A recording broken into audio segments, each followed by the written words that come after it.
Amnesty International, comme vous le savez, est un mouvement qui regroupe des hommes et femmes qui font de la lutte contre l'injustice et donc pour le respect des droits pour tous, leurs affaires personnelles. Notre vision est de fonder un monde où chacun peut se prévaloir de tous les droits énoncés dans la Déclaration universelle des droits de l'homme et dans d'autres textes internationaux. Dans cette optique, il milite pour que les dirigeants tiennent leurs promesses, respectent le droit international et rendent des comptes.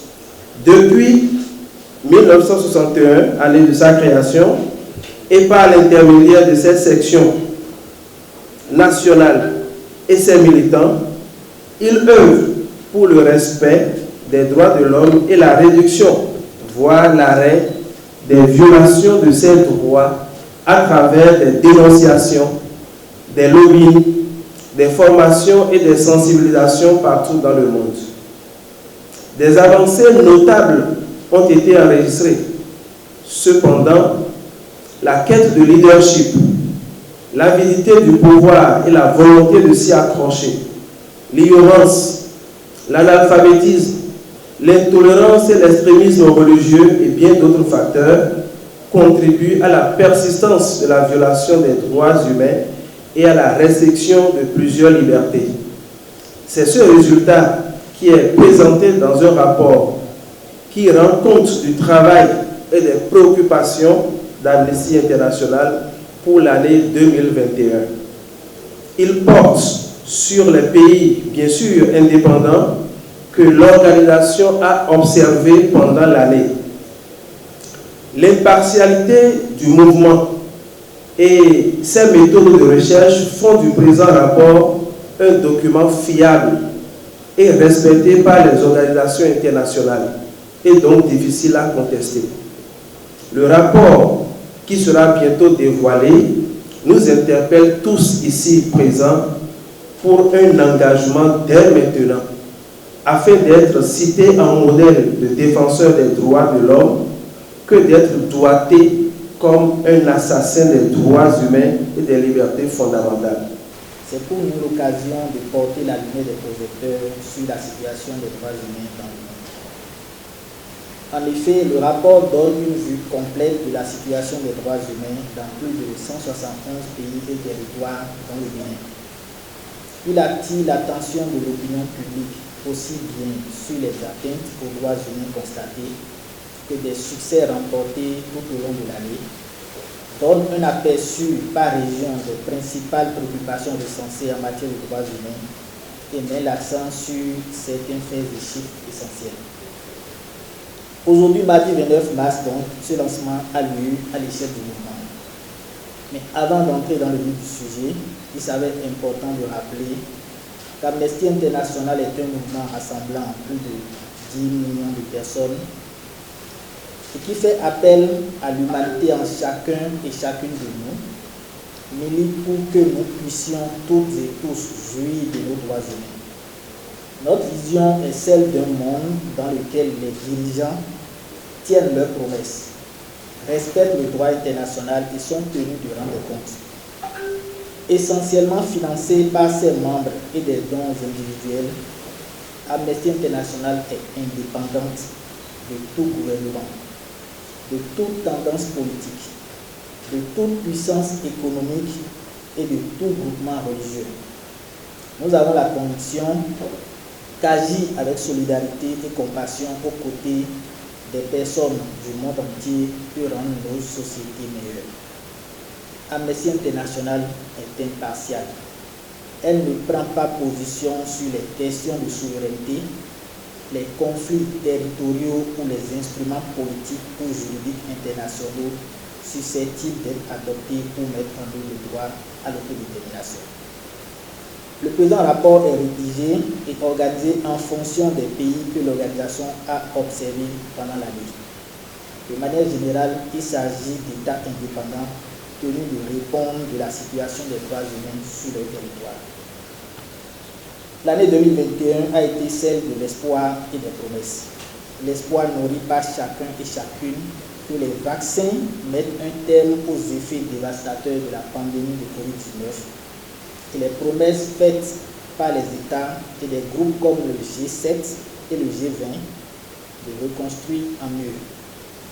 Cependant, ces promesses n'étaient souvent que de pure forme.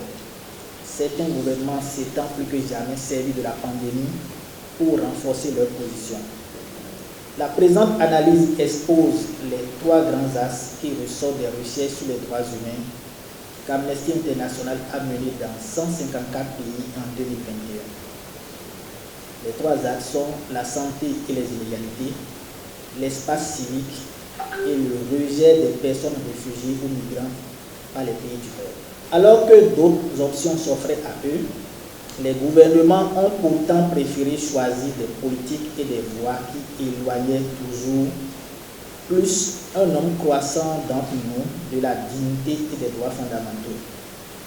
Les inégalités systémiques qui ont aggravé la pandémie, loin d'être réduites méthodiquement, se sont encore creusées.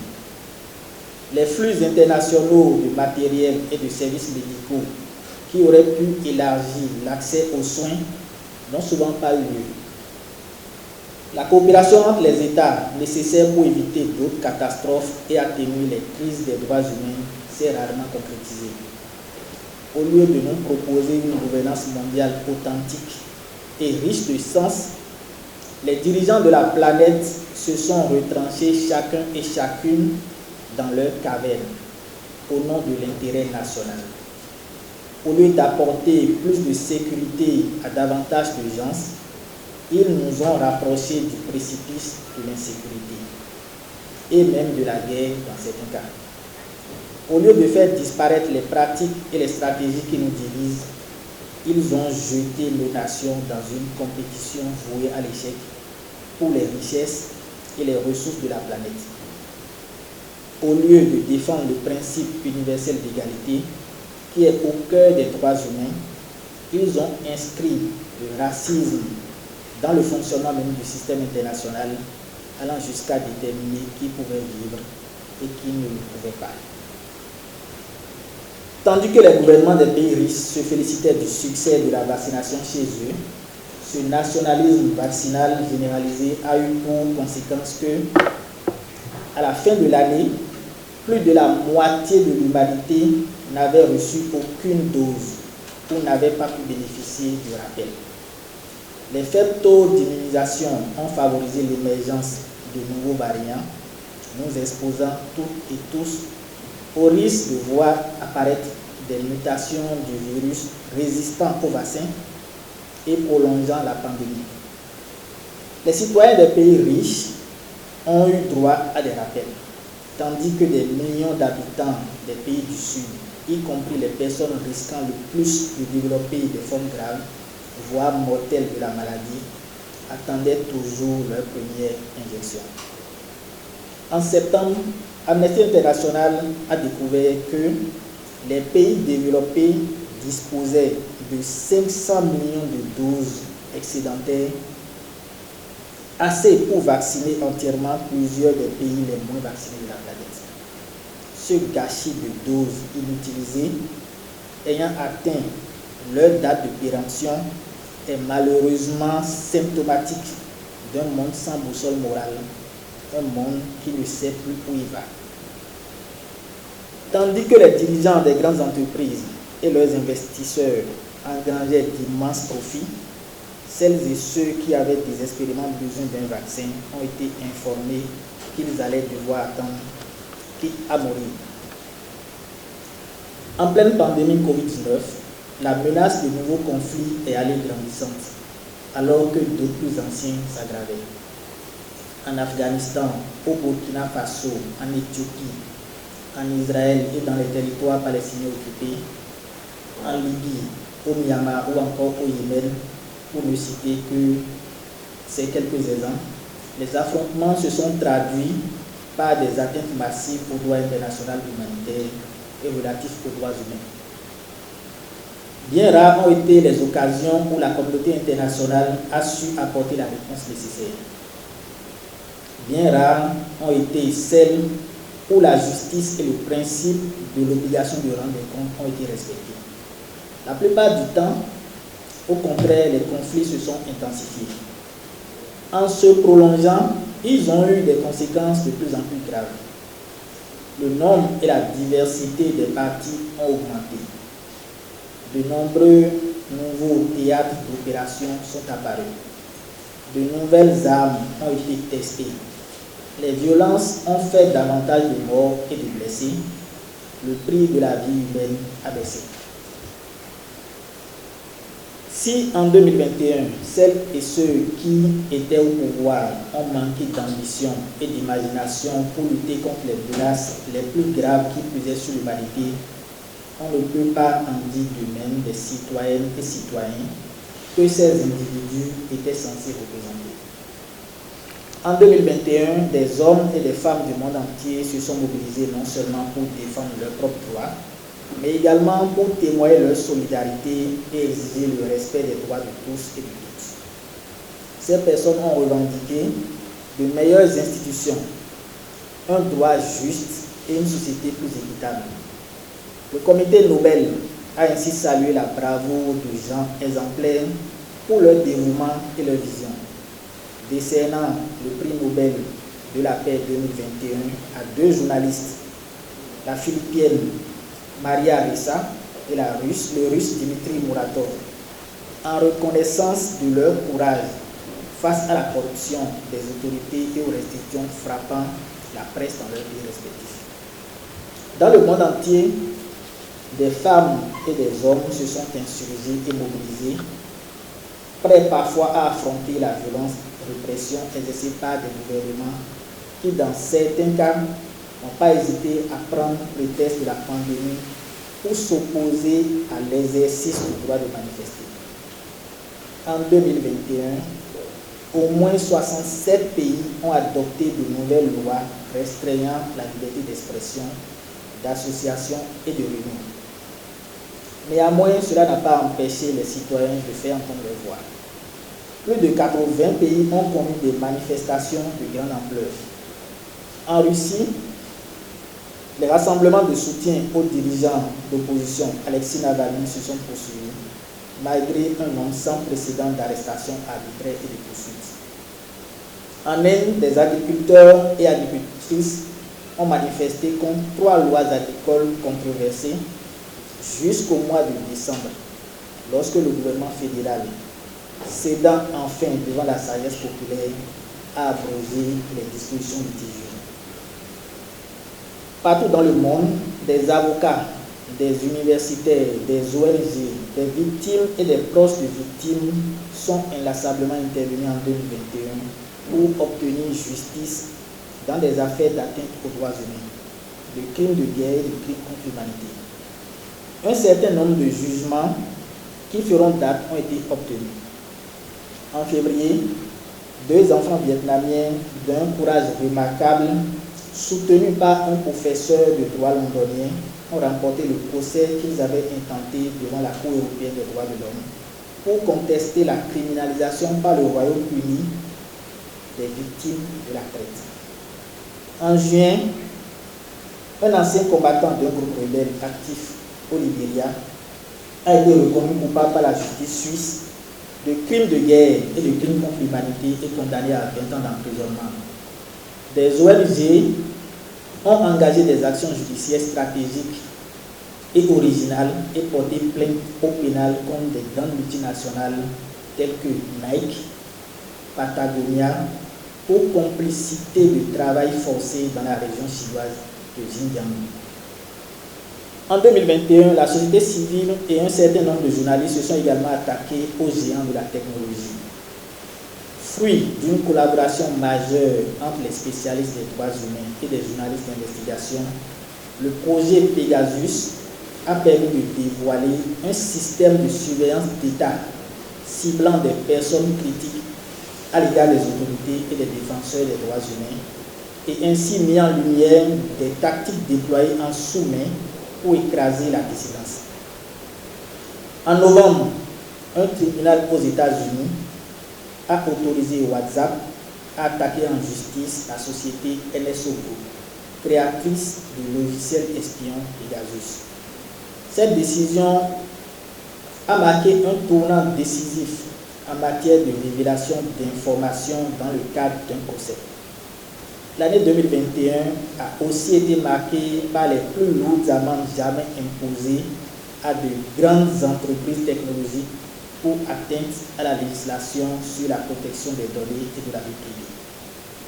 Amazon, WhatsApp et Grindr ont ainsi été condamnés respectivement à 746 millions, 225 millions et 6,34 millions d'euros d'amende.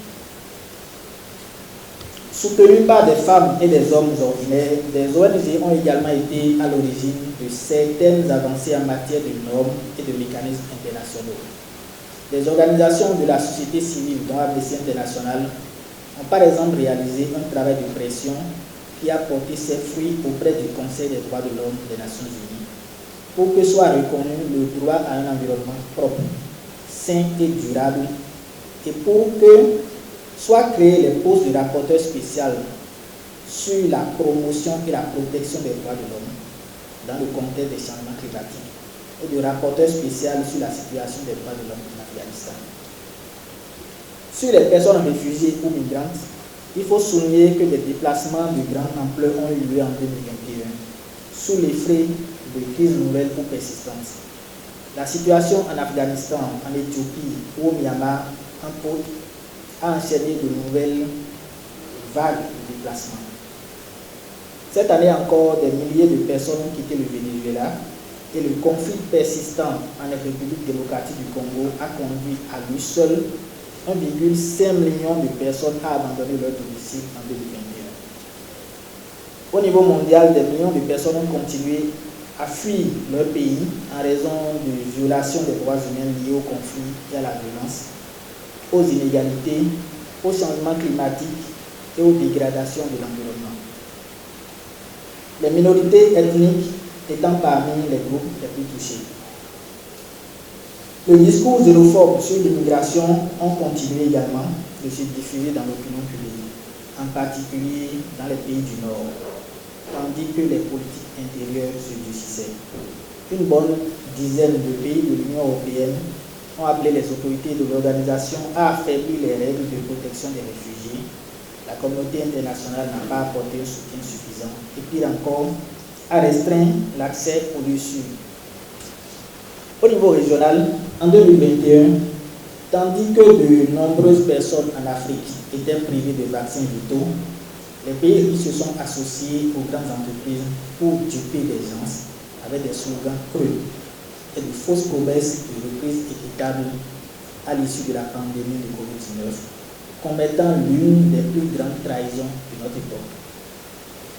La vaccination en Afrique a été compromise par la avidité des multinationales et les nationalismes égoïstes.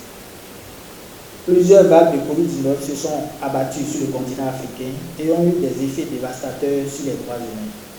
Les efforts déployés par certains États, tels que l'Afrique du Sud, le Sénégal, la Sierra Leone, la Somalie et la Zambie, pour endiguer la pandémie, se sont heurtés aux inégalités mondiales en matière de vaccins créés par les entreprises pharmaceutiques et les pays riches. À la fin de l'année, moins de 8% des 1,2 milliard d'Africains présentaient un schéma vaccinal complet. Près de 9 millions de cas de Covid-19 et plus de 220 000 décès liés à cette maladie ont été enregistrés dans la région au cours de l'année. L'Afrique du Sud est demeurée l'épicentre de la pandémie au regard du nombre de cas signalés et de décès. Parallèlement, les pays riches tels que les États-Unis, le Royaume-Uni et les États membres de l'Union européenne ont accumulé plus de doses que nécessaire tout en fermant les yeux lorsque les grands groupes pharmaceutiques ont fait passer les profits avant les personnes en refusant de partager leurs technologies pour élargir la distribution des vaccins. Une pandémie, la COVID-19 bien sûr, a été également révélatrice de la mauvaise qualité des infrastructures de santé et des inégalités sur fond d'augmentation persistante de violences liées aux gens en Afrique.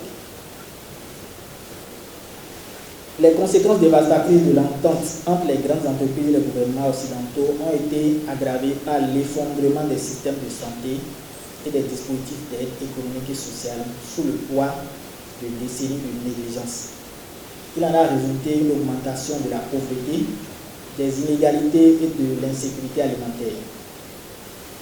C'est en Afrique que ces effets se sont le plus nettement fait ressentir et le plus cruellement également. Voilà pourquoi Amnesty International lance aujourd'hui ce rapport au niveau de l'Afrique, à partir de l'Afrique du Sud.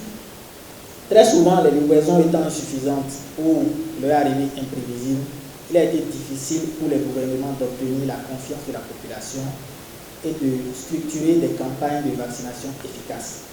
Dans plusieurs pays comme le Malawi, la République démocratique du Congo et le Soudan du Sud, des lots de vaccins ont été livrés peu avant leur date de péremption, obligeant les autorités à les détruire ou à en retourner la majeure partie afin qu'ils soient réaffectés à d'autres pays. La pandémie de Covid-19 a aussi mis en lumière le manque chronique d'investissement dans le secteur de la santé, observé depuis de nombreuses décennies dans la région. Dans la plupart des pays, les systèmes de santé déjà déficients ont été mis à rude épreuve, en particulier lors de la troisième vague. En Somalie, un hôpital de Mogadiscio, la capitale, a pris en charge à lui seul pendant une grande partie de l'année tous les cas de Covid-19 survenus dans le sud et le centre du pays. Des faits de corruption présumés concernant notamment les fonds affectés à la lutte contre la Covid-19 ont mis plus en difficulté le secteur de la santé dans de nombreux pays, notamment en Afrique du Sud et au Cameroun. L'absence de réponse mondiale à la pandémie a été à l'image de l'incapacité de la communauté internationale et de l'Union africaine à s'attaquer aux atteintes aux droits humains commises dans le cadre de conflits sur le continent africain. La tendance mondiale à réprimer les voix critiques et indépendantes a gagné du terrain en 2021 dans toute l'Afrique subsaharienne à la faveur d'un éventail de plus en plus large d'outils et de tactiques déployés par les gouvernements. Les mesures visant à endiguer la pandémie de Covid-19 ont fourni au gouvernement un nouveau prétexte pour réprimer l'opposition pacifique dans la région. La première réaction de nombre d'entre eux ayant été d'interdire les manifestations pacifiques en invoquant des préoccupations pour la santé et la sécurité, comme cela a été le cas entre autres au Cameroun, en Côte d'Ivoire, au Lesotho, au Tchad et au Zimbabwe. Au Tchad, au moins 700 personnes manifestant contre le processus électoral, puis contre la mise en place du gouvernement de transition ont été arrêtés. En RDC, 3 militants arrêtés au Nord Kivu pour avoir organisé un sit-in pacifique contre la mauvaise gestion d'une zone de santé étaient toujours en détention. Au lieu de proposer un espace d'échange et de débat qui manquait si cruellement sur la façon de relever les défis de 2021, de nombreux États ont redoublé d'efforts pour faire taire les voix critiques. Malgré cela, nous avons eu quelques victoires en 2021. L'année 2021 n'a toutefois pas été totalement négative. À la faveur d'un travail de campagne constant pour les libertés, les avancées ont été constatées en matière de droits humains en Afrique subsaharienne. Après des mois de manifestations incessantes de la population des Swatini en faveur de la démocratie, le roi Swati III a cédé aux appels du dialogue et accepté de négocier l'avenir d'un pays avec les manifestants. C'est un nouvel espoir pour ce pays dont le monarque n'était guère ouvert à la négociation sur les réformes politiques. Au Soudan, le pouvoir du peuple s'est manifesté dans toute sa splendeur quand la population civile est descendue dans les rues en octobre pour rejeter le coup d'État militaire et le vote-face sur les avancées en matière de droits humains obtenus pendant la période de transition. La Côte d'Ivoire et la Guinée ont remis en liberté des dizaines de membres et sympathisants des partis d'opposition, ainsi que des membres d'organisations de la société civile qui avaient été arbitrairement arrêtés pour le seul exercice de leur droit à la liberté d'expression ou de réunion pacifique. Au Bénin, La loi portant code du numérique a continué d'être employée pour restreindre la liberté d'expression. Cette année encore, des violations des droits d'opposants politiques détenus ont été signalées.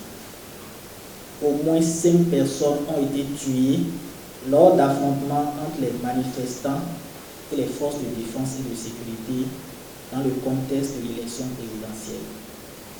Des membres d'associations de personnes transgenres et LGBT ont été agressés et menacés. Dans un contexte où le président Patrice Talon a été réélu au premier tour de l'élection présidentielle du 11 avril avec 86,36% de voix, et la Cour constitutionnelle ayant rejeté les candidatures des principaux opposants politiques. Dans un contexte également où le 14 octobre, le Bénin a été élu membre du Conseil des droits de l'homme des Nations Unies pour la période 2022-2024. Quelques faits sur le Bénin: la liberté d'expression et les détentions arbitraires. Jean Coton, militant en faveur d'une bonne gouvernance, a été arrêté le 13 janvier et condamné le 9 février à 12 mois d'emprisonnement et à une amende de 200 000 francs par le tribunal de première instance de Cotonou.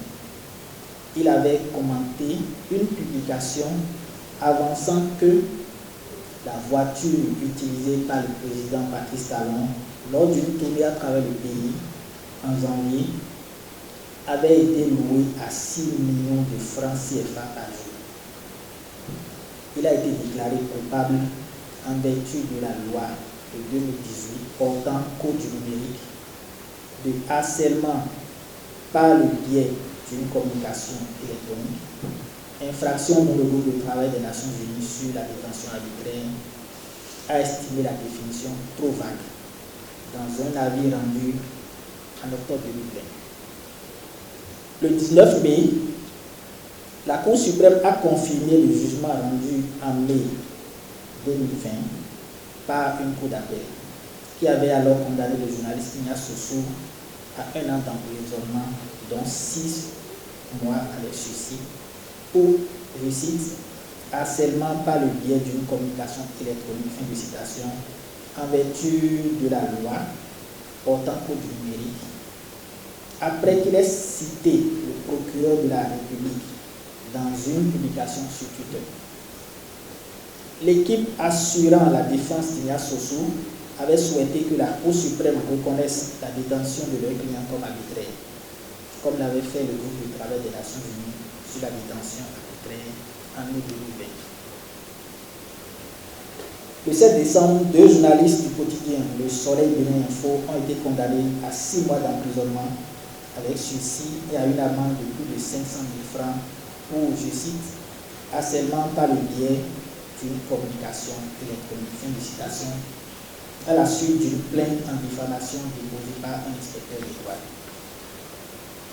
Nous avons dénoncé également le non-respect du droit à un procès équitable. Au moins 10 militants et opposants politiques ont été arrêtés, détenus lors de manifestations et affrontements entre les manifestants et les forces de défense et de sécurité dans plusieurs villes aux alentours de l'élection présidentielle. Joël Aïno, dont la candidature à l'élection présidentielle avait été rejetée, a été arrêté et détenu à Cotonou le 15 avril. Il était accusé, je cite, d'atteinte à la sûreté de l'État et de blanchiment de capitaux. Rekiatou Maduro, membre du parti d'opposition Les Démocrates et dont la candidature avait été rejetée, a été arrêté le 3 mars à Port-Nouveau et détenu à la prison d'Accra-Bissau.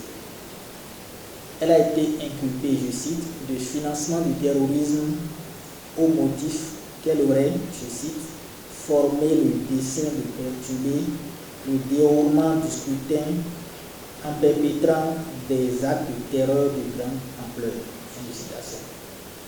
Les avocats de ces 2 opposants politiques ont dénoncé des violations du droit de leurs clients de communiquer avec leurs familles et de recevoir des visites régulières de celles-ci et leur droit de s'entretenir avec leur avocat en toute confidentialité. Les 6 et 11 décembre, la Cour de répression des infractions économiques et du terrorisme a condamné Joël Alivor et Rikiatou Madibo à 10 ans et 20 ans d'emprisonnement respectivement. Le département d'État américain a déclaré que leur procès faisait, je cite, craindre de graves ingérences politiques dans la justice québécoise. Sur le recours excessif à la force, des manifestations et des émeutes ont eu lieu dans différentes villes du nord et du centre du pays plusieurs jours avant l'élection présidentielle du 11 avril. Selon la Commission béninoise des droits de l'homme, au moins 5 personnes ont été tuées par balle par les forces gouvernementales à Panthère et Sabé, dans le département des communes. Le 14 avril, le ministère de l'Intérieur et de la Sécurité publique a déclaré que 21 membres des forces de défense et de sécurité avaient été blessés par balle en levant des barrières routières. Dans une résolution datée du 4 mai, la Commission africaine des droits de l'homme a condamné la répression des manifestations par l'armée et a appelé à l'ouverture d'une enquête indépendante et impartiale. Sur les droits des lesbiennes, des gays et des personnes bisexuelles, transgenres ou intersexuées, Amnesty International a pu documenter que le 30 avril, 3 femmes transgenres ont été forcées à se dévêtir avant d'être rouées de coups et détroussées par un groupe d'hommes dans un bar de Cotonou. Ces derniers ont filmé l'agression et diffusé la vidéo sur les réseaux sociaux. Les 3 victimes ont trouvé refuge auprès d'une association locale de défense des personnes transgenres, mais ont continué à recevoir des menaces. Les associations de défense des droits des personnes LGBT de tout le Bénin qui ont soutenu ces femmes ont également été menacées. Le 30 juin, le tribunal de première instance de Cotonou a condamné l'un des agresseurs à 12 mois d'emprisonnement, dont 6 mois avec sursis pour cause et blessures volontaires. Sur le droit à la santé, la campagne de vaccination contre la pandémie de Covid-19 a débuté le 29 mars. Et au 7 novembre, 347 270 personnes avaient reçu une première dose de vaccin et 265 501 étaient entièrement vaccinés. Selon les statistiques officielles, ce dernier chiffre représentait 3,64% de la population. Le 1er septembre, l'État a rendu la vaccination obligatoire, notamment pour le personnel médical, paramédical et pharmaceutique. Enfin, sur le droit à la vérité, à la justice et à des réparations, nous avons constaté que le 21 janvier, la Cour constitutionnelle a validé le retrait de la déclaration faite par le Bénin au titre de l'article 34.6 du protocole relatif à la Charte africaine des droits de l'homme et des peuples portant création d'une Cour africaine des droits de l'homme et des peuples. Dès lors, les personnes et les ONG ne pouvaient plus introduire de requêtes directement devant cette juridiction. Au nom des recommandations, Amnesty International fait remarquer que, afin de tenir leurs promesses, les États et les institutions doivent ancrer fermement leurs mesures de redressement pour l'après-pandémie et leurs interventions destinées à faire face à la crise dans un cadre axé sur les droits humains et favoriser un véritable dialogue avec la société civile dont ils doivent faire un partenaire dans la recherche de solutions. Tous les États doivent mettre en place des mesures, notamment législatives, pour empêcher les laboratoires d'entraver l'accès aux vaccins de Covid-19. Il faut que les pays riches, en particulier, redistribuent leurs doses excédentaires aux pays à faible revenu et allègent davantage la dette de ces pays pour faciliter la reprise économique. Les entreprises pharmaceutiques, quant à elles, doivent livrer les vaccins en priorité aux pays qui en ont le plus besoin.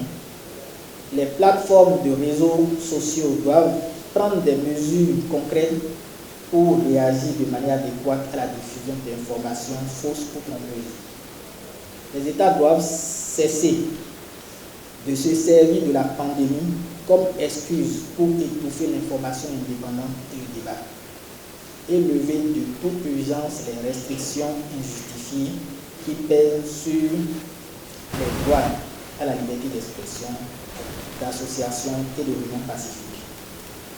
En parallèle, ils doivent adopter des lois garantissant l'instauration d'un environnement sûr et propice dans lequel les gens puissent se rassembler pour défendre et promouvoir les droits humains, pour étendre les lois existantes dans ce domaine et modifier ou abroger les textes qui empêchent les ONG de mener leurs activités légitimes, notamment de rechercher, de recevoir et d'utiliser des financements.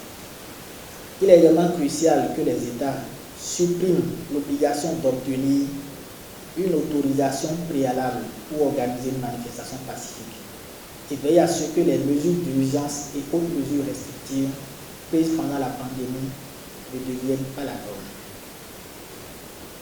Ils, c'est-à-dire les États, doivent resserrer les contrôles à l'exportation et à l'importation de matériel susceptibles d'avoir une fonction légitime dans le cadre du maintien de l'ordre, mais pouvant aisément être utilisés à mauvais escient, comme les matraques, le gaz lacrymogène, le gaz poivre et les balles en caoutchouc. Les États doivent remplir leur obligation de protéger les personnes sollicitant une protection internationale, respecter et préserver les droits de celles-ci et leur permettre de rester sur le territoire dans des conditions décentes jusqu'à ce qu'une solution durable soit trouvée. Ils doivent cesser les renvois illégaux et forcés.